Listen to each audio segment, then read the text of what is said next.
Hello, welcome to today's webinar on how to develop an effective networking strategy. My name is Ethan Chazen. I am a New York-based organizational development coach, and I work with executives and organizations to help them unleash their untapped potential. So let's dive right into today's webinar and the importance of forging relationships now more than ever after a global pandemic and this entity called COVID is taking on a greater challenge. The ability to build meaningful relationships, oftentimes doing it remotely, has presented a unique set of challenges for individuals. So I'm going to invest today's time together to walk you through the process of identifying the appropriate business groups to join in order to seek business referral partners to assist us in cultivating a book of business. So let's jump right in. There are a number of considerations that need to be factored into the equation when you're deciding which business referral groups to join. I make it a point, I've developed a framework that I use with my executive and CEO clients, how to go through a formal strategic assessment, which groups are worth the collective investment in time, effort, finances, and here are the steps that you might consider going through to determine if a group is appropriate for you. The first strategy is to identify select members who are currently active in the group you're interested in joining and interview with them from the perspective of, is the group worth their time and effort? You're basically gauging a return on investment from them. Is it a valuable group for them to join? Why? Why not? Ask the group's founder or founders how they assist members with identifying new business opportunities through highly pre-qualified leads, potential clients, as well as what we call business referral partner centers of influence. And I'll talk about a center of influence in a little bit. You want to have the group founder or the moderator introduce you to several members who maybe do what you do. So for example, I'm a culture transformation coach. I do employee training and executive coaching. If I were to consider joining a group, I would want to speak to members who do what I did to understand where our services dovetail, so we're not in direct competition on all of the services we provide, but also ask them if they see a value from the perspective of what we do collectively in their membership. Then identify by asking the group creator who are some of the more active members in the group. You know, the ones who are doing most of the transactional work, the one-on-ones, the referrals of potential clients. Get a short list of those very active members and talk to them. Why is the group an effective group for them to be a participant in? I want to share with you another consideration. Some individuals are serial group starters. So they've started a number of groups. Several of the groups may be outside of their home business base, their home geographic area. So an excellent question to ask a group creator, if they are creating a group in your area that group creator is not living, not residing in your area, how have they facilitated in-person group meetings?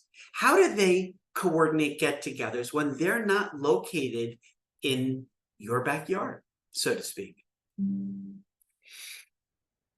The other question to pose to the people in the group that you're considering joining, other than the best strategy is to attend those group meetings as a guest, how active are members in all of the outside formal group meeting activities? So what we know about business referral groups, professionals who are in these groups, whether they meet face-to-face or virtually, the meeting itself is just a check-in process.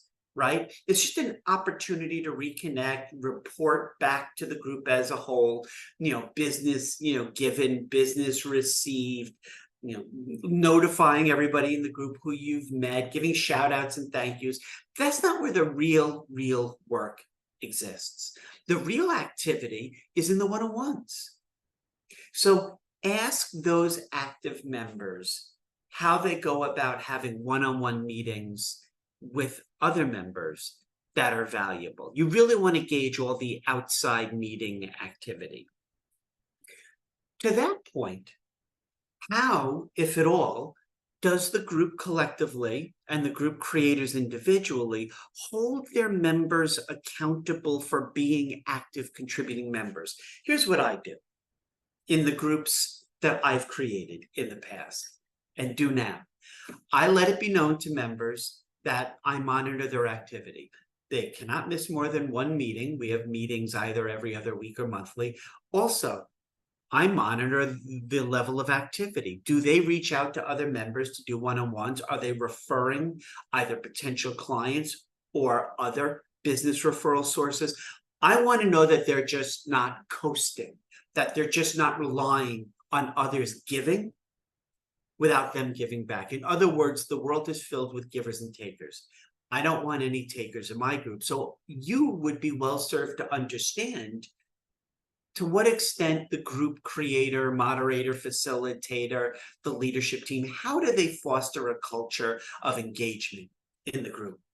Something else that I recommend that my clients do, get an agenda for the meeting. So every meeting that meets on a recurring, regular, ongoing basis, there's an agenda. Specifically, what you want to get a handle on, what you want to get a sense of is, does the group moderator create an opportunity during every meeting for there to be a spotlight showcase on a specific member to practice their elevator pitch, talk about their products and services, and get feedback from the group, as well as an opportunity for the member in presenting to educate other group members to what are effective business referrals for that member. The other thing I do in my groups, and I encourage you think about when you're considering joining a business referral group, is there time every meeting for a member who has prevented a specific challenge that she or he or they had in advance to the moderator to present the challenge in a very collegial, confidential, non-judgmental manner to the other group members, and have the group come together as a whole and provide a safe space to give collective feedback how that individual might resolve their particular business challenges. Look, it's pretty straightforward. We are all dealing with a very specific, general set of challenges post-COVID in cultivating a rewarding book of business, identifying highly pre-qualified leads that we can convert to paying customers, as well as create opportunities for us to get introduced to other people who in turn can open doors for us. I want to see that the group moderator is incorporating those effective strategies into their group agenda to give people the opportunity to derive maximum value out of their limited time investment. The other thing that I want to see is, in the group, is there a culture of caring? And sharing means caring. So to what extent does the group share resources? I want to see group members send emails to the whole group, alerting them about upcoming events, conferences, trade shows, relevant TED Talks, new books. I want to see them share industry research publications. In other words, I want there to be a degree of sharing so that the group moderator should not be the central spoke, the hub of the wheel, so that everything in terms of member interconnectivity has to flow through that one point of contact. I want it to be a distributed network, so to speak. I want everybody actively engaged to share. And so your question, as you're delving into the ROI of your group involvement activity, to what extent do groups do this? And it's a very simple way to gauge this based on interviewing members. So those are some considerations. What are some other things to think about? You, I, we all have this incredibly finite resource called time. We can't steal, beg, or borrow to make more, right? 168 hours in a week. So if you think about the value of your time, monetize it. Take your annual revenues, or how much you make in a year, divide by 2,000, right? 50 weeks a year, 40 hours a week. And I know we all work more than that, but conservatively, 2,000 hours a year divided into your total revenue, that's your worth on an hourly basis. So if you think about your investment in groups, there should be a return on your investment, which is why I have, for myself in my own practice and for all the people I work with and coach, I have a process or a framework for tracking the return on your networking business group activity. How many referrals were you giving? How many leads did you receive that led to bona fide business? You attract opportunities through these kinds of business group endeavors, and you close business, right? You close deals. There's a revenue number that's attributed to that. Another set of questions to determine is, are the dues based on a month-over-month or annual basis? And that helps you determine revenue coming in from the group, expenses paid to be a participating member. You do an ROI, the cost-benefit analysis. You need to leave the group, how much advance notice? I'd like everybody to be able to leave a group at the end of a calendar month and not be forced into sitting there for certainly not a year or not a quarter. You want to be able to step away from the group pretty painlessly. Something else that's important to understand, are you yet another, commercial or residential real estate broker? Are you one of many people who do what you do, or is there exclusivity? We call it one subject matter expert per role. Are you the only person in that group who does what you do? We don't want you to lose out business opportunities because somebody else is cannibalizing your potential deal flow. Another consideration, to what extent do the members, ideally all members, but certainly the group creator, how do they promote the group? There should be a strong social media presence. It should be the ability to monitor, the outreach, the touch points, it's kind of akin to this, the degrees of Kevin Bacon. How many touch points are there out in the business universe? It's almost as if you think about your group's promotional activities being a stone that you're holding, and you drop it into a still pond, which is an online presence. It's the ripple out effect. Okay. There are two stakeholder groups that you are working hard to cultivate and maintain relationships with. So first and foremost, well, there are actually three. I forgot the most important one, which is employees. Those come first. But assuming you've taken care of in your organization relationship cultivation activities on behalf of your employees, the next two groups are also important. One is clients, existing client base and potential new clients. So that's where you want to go through these business referral groups to get referrals to new business. But a second stakeholder group is what we call centers of influence. And really, that's just the new networking buzzword or buzz phrase for somebody who makes for a great, powerful, they're in a great position to make introductions on your behalf. They open up doors for you. They grant you access to other groups, other associations, people in their respective social and professional networks. It takes time, it takes effort, it takes relationship cultivation, deep dive, as well as caring and empathy to want to get connected to people. So in the old way of doing business, which by the way is dead, pre-COVID, 20th century mindset, we wanted to do mass communication. We wanted to broadcast our wants and needs and desires out to the universe. The thought process was more is better, right? So when you go to people's LinkedIn profiles and they say, I am connected to 8,000 individuals, no, we're in the 21st century. When it comes to a tribe of people who share our values, our way of conducting business, less is more.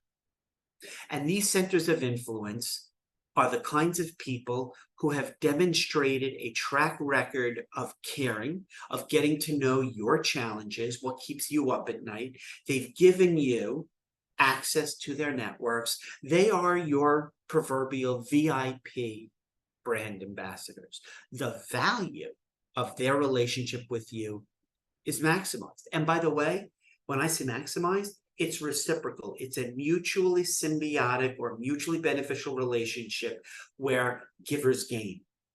You are investing so much more into these strategic relationship contexts that are also centers of influence. When somebody, and this is professionalism 101, but it bears me mentioning, when somebody takes it upon themselves to introduce you to somebody that they've already cultivated a relationship with, that's a leap of faith. That is them exhibiting trust to you. I highly recommend that and I do this, I've been doing this for 35 years, when somebody makes an introduction to me, I take that introduction very seriously. I am a reflection on the individual who cared enough about me to introduce me to somebody that they've worked hard to make a relationship with. And it's almost, you want to say, be on your best behavior, but not really, but you get the concept. After you have a conversation, an initial introductory conversation with the person who the center of influence introduced you to, take the opportunity to go back, thank the person again who introduced you to this new person, and also, as a way to demonstrate you care about this relationship, give them feedback as to the appropriateness of this introduction. Say, hey, this was a wonderful introduction. This person was ideal for me because. Or conversely, if the introduction was not necessarily an ideal fit, either from your vantage point or the perspective of what you could deliver to the person you were introduced to, let your center of influence know that the introduction was not ideal for whatever reasons. Why are you doing that? Because it's incumbent upon you to educate the people in your centers of influence who make for great introductions for you. It's not their job to learn and understand. They've already proven that they're willing to assist you. You have to make it an easy lift for them. And that comes through educating them who are good and not so good introductions. So what does it mean for you to be a truly valuable center of influence yourself, or servant master, somebody who lives to serve others? Be invaluable. Think about, from the perspective of the people that you're building relationships with, how can you help them? You get out of relationships as you get out of life what you invest into them. So be somebody who shares, informs, be a support network. Check in on the people you care about periodically. Hey, just seeing how you're doing. You mentioned you were dropping your daughter off for freshman orientation at college. How did the weekend go? How are you doing? You know, I remember when I dropped my daughter off at Cornell. So think constantly how to, if you almost have to visualize it from a formulaic approach, and I hate to say this, but if you almost have to think about how to make sure there's a framework around your relationship cultivation, consider assigning points to all of the relationship stages or touch points in your organic life with these individuals. You know, the one-on-one, the sending introductions, the getting them enlisted on your e-newsletter, directing prospects to them that turn into paying customers, having in-person one-on-ones, giving an informational interview to one of their children. I mean, all of these are touch points along the way. Another powerful tool is so many people post-COVID I see are starting their own groups, which is part of the reason why I actually wanted to do this webinar, was to share these concepts around business referral group creations. Nothing speaks volumes to you being indispensable than connecting people to connecting. It is a win, win, win. Why is it a three-way win? The two parties or more that you bring together benefit from your being an integral component of that relationship bridge, but you also benefit. First of all, it feels good to introduce people who have a really, really positive outcome, but it also makes you look good. And again, part of being indispensable is building a strong reputational brand. So now on to how do you create a framework? So one of the things I work with my clients to understand is you got to plan this. You have to develop a strategic plan of attack to identify, find, cultivate, and maintain these strategic relationships. You got to plan for it.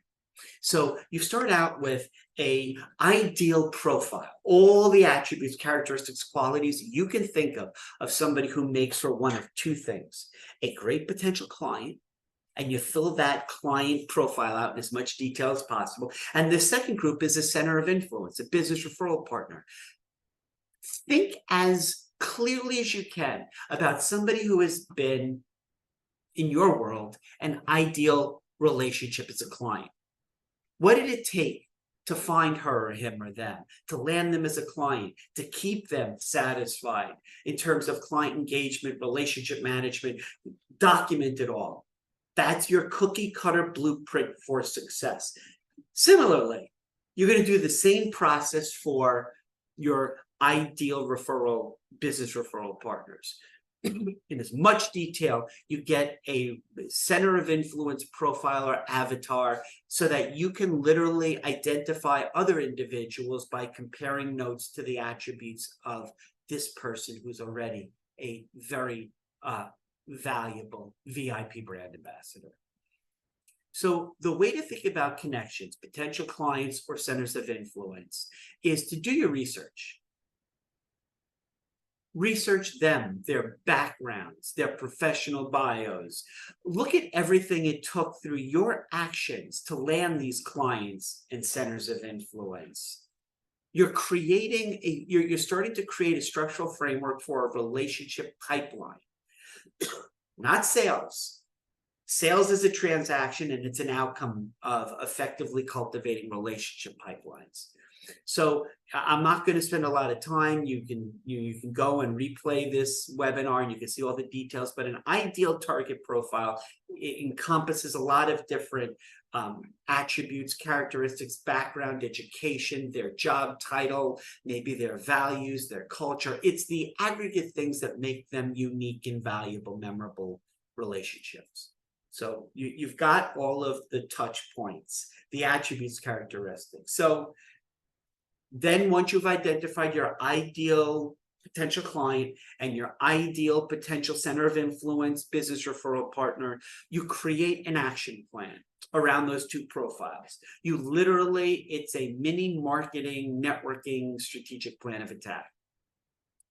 And if you're interested in actually having me walk you through this, please let me know for when we have a one-on-one. So what are the strategies? What are the groups? What are the relationships that you are proactively priming the pump to cultivate those two sets of stakeholders, potential clients, and we obviously know it's a 365-day-a-year initiative, and then also strategic business referral partners. What are you doing? What is proven to be successful? What's not? Don't do that anymore. What is? Do more of that. So here's where we get into a deep dive. Ostensibly, the reason that you're thinking about strategic relationship building to identify potential new business as well as really, really profitable business referral partners, professional acquaintances, friends, is you want to actually, if you think about it as a marketer, and that's where I spent the first 20 years of my career as a marketer before I went into coaching 13 years ago. Every marketing individual understands a marketing campaign, like a business referral meeting, is actually a three-step process. There's the pre-event, the event, and the post-event. I'm going to walk you through that process to take some of the guesswork out of how to go from networking, which is not even a term for human beings, it's for computers, to relationship building. So the first is the pre-event, right? The pre-event exists for you to do background research. So you identify whether it's an in-person or a virtual, who are the participants? and you look at their background, look at their LinkedIn profile, the bio on their website. You do glorified stalking. Look at where they went to college. Did they get a graduate degree? Any volunteer work, community engagement? What trade shows, events, conferences are they involved with? What groups do they belong to? You want to get a snapshot of them so that you can craft your pitches and you can put your salient talking points as icebreakers to start making them feel a little bit more comfortable and make yourself a little bit more interesting when it's showtime, which is stage 2, the event. So send them an invitation to connect before the event. Hey, Letitia, I see that you're going to be at the business referral meeting that I'm attending as a guest next Tuesday. Excited to meet you virtually before then. I'd like to invite you to connect. Regards, Ethan. And then you put your email address and your most appropriate phone, probably your mobile, your cell phone number. Invite them to connect, personalize the invitation through your research, and also preempt them. Let them know that you're going to be meeting them, whether it's virtual or in person, so that your name will stand out, maybe even your face, when it's time for the meeting. So we've done the research. We've prepped for the pre-event.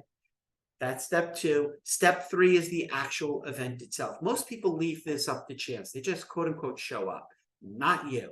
Not on my watch. You're going to come fully prepared to shine by maximizing the time that you've invested. If you think about going to a meeting in person, a networking event, the hour it takes to get there, the 1, often 2 hours to be there, maybe more, the 1 hour to get back home, that's a half day at least. You want to maximize your time investment.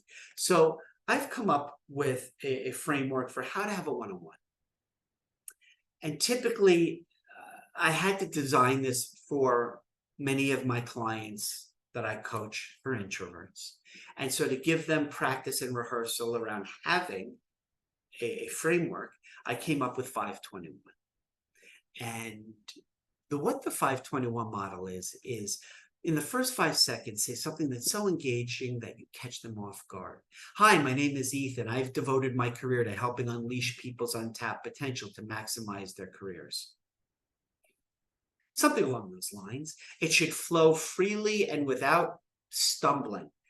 The 5 is a headline. It's an attention grabber, so that the 2 becomes them saying, you know what, Ethan, that's interesting. Tell me more. What does that mean? Or a few minutes of opportunity to fill in some of the details. You want to know how I unleash people's untapped potential to maximize their career and professional development? I do it 3 ways: through employee professional training, executive one-on-one or executive team coaching, and culture transformation. And that leads to the last bit of talking about you. Remember, part of being interesting when you meet a new person is you've done the research to ask them questions about themselves. Nobody gets tired, for the most part, of talking about themselves. So you want to spend as little time talking about yourself as possible. So 5-second intro. Hi, Ethan. What are you doing here? Tell me about you. The 5 seconds headline to talk 2 minutes maybe about yourself in a little more detail. The goal in all of this is to have the ability, if both parties feel like there's a connection, to schedule some time afterwards. The one is just kind of, you think about it, in an hour, maybe even 1/2 of 1 hour, to meet with them after this event, either virtually or in person. My biggest piece of advice to anybody who's looking to cultivate relationships that may lead to potential deal flow by acquiring new customers and or down the road cultivating centers of influence, please, life's too short. Don't be boring. Do not be boring. How do you increase the likelihood of not being boring? Well, you've already done the heavy lifting. You've done the research and preparation. You've looked into their background. You ask them questions about themselves. You follow up during, so that after, if you both feel like there's an interest in pursuing the conversation, you want to actually afterwards do some follow-up. And I hate to say it, but most people operate under the age-old acronym WIFM. What's in it for me? So you're going to have to initially, a majority of the times with this relationship cultivation, do the heavy lifting, which is the post-event follow-up. Invite them to a Zoom, WebEx, or maybe a face-to-face meet and greet if they're in your neighborhood. Remember, This is not selling. I can't tell you over the years how many thousands of people don't get this. They're looking at the other person either across the screen or across the table as a cash register. Stop it. The sale is the potential logical culmination of a relationship well visited. Your goal is not to sell. I don't even care if that's what it is. The goal is to cultivate the relationship that may lead to business later on. American struggle. We are a Western individualist society. We go from point A to point B, damn the torpedoes. You almost want to get out of that kind of pursuit of the sale mindset to be more of the nurturer. I mean, it's driven a lot by personality, and if you're a driver, a dominant style of personality, and your communication goes that way, but be less of the driver and more of the servant master. Always send a thank you. It takes 2 seconds to send a LinkedIn after you've connected LinkedIn message saying, hey, thanks, Ethan, for our time together today. Looking forward to seeing how we can help each other. Send an email. I know that email is almost a lost art. What I do, I have cards. I have thank you notes that have my face on the front, and it says thank you on the back it's blank. And you say, thank you for speaking with me on August 14th. Looking forward to exploring a relationship together. And you pop your business card in there. Boom. People don't get those anymore in the mail. The other thing is, maybe there was a follow-up, you mentioned a relevant TED Talk or a book. Start going down the road of cultivating the relationship by sharing. So as we get to the end of today, I want to share with you that I spent the better part of a decade researching in world-class organizations all over the world, those organizations who finish in the top 1 or 2 in terms of strongest financial position in their respective industries. And I was curious, what, if any, attributes, characteristics do all great organizations share as far as leadership, professional development?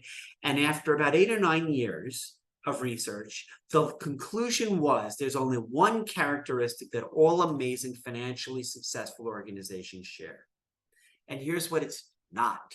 It has nothing to do with country of origin, leadership team, products and services, where they are in their narrative arc, their organic life cycle. One attribute only. Did they have a compassionate, pro-employee culture? And that epiphany, that aha moment, led me to my second book, Compassionate Organization. So I want to thank you so much for taking some time to allow me to take you down the road of exploration around relationship cultivation. Obviously, this isn't rocket science, but it's almost as if it's a lost art in this age of post-global pandemic, post-COVID kind of molecule wars, figuring out where we fit in the hierarchy of life, so much anxiety and stress and uncertainty, and having to make meaningful connections two-dimensionally across the screen. Let's break out. Let's get back to a more humanistic approach to cultivating meaningful relationships. So thank you so much for your time. I would love the opportunity, if you have any questions or want to go a little bit deeper, reach out to me via email or text. Be sure to check out my LinkedIn profile. I look forward to having a follow-up conversation with you to explore opportunities for me to assist you in your journey through relationship cultivation. Thank you so much. Have a wonderful, wonderful time.